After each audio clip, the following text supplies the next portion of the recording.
a rei lo zong nan Timothy thon hi bung hi chang a tin in ti siang na te po chuan mi in be ma sela danangin a be lo chuan khum ti ring a ong mai lo wa danangin a be lo chuanin lan lu khum ti ring a ong mai lo anem no thu kan chia te lan phan kan sa tan man mi som sa ro se ye ma ko chong trai lan pa am pa thian bi khak mai kan kol thri tu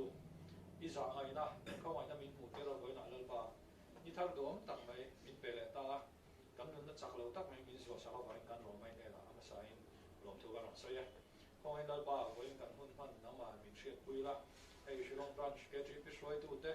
sub committee sang te le group lama shroi tu te kan in ko khoma lal ba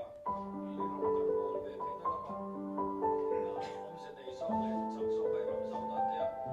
ma kan la mai te na thu ri ti la ba ko la so chhe na kan ma nia kan toi te lal ba na ma mi no pui la na ma no pui na le chho na chho la kan sa ba ta ma so na no ne se nei fa mai so mi ni ti le driver emo lume tu ponela athok tu din azom vek ani ni kha ka se min mangai sia